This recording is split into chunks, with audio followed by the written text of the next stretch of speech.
What?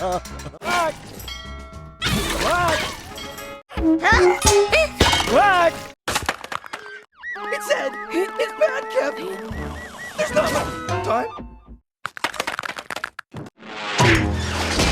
And ruin all this frustration?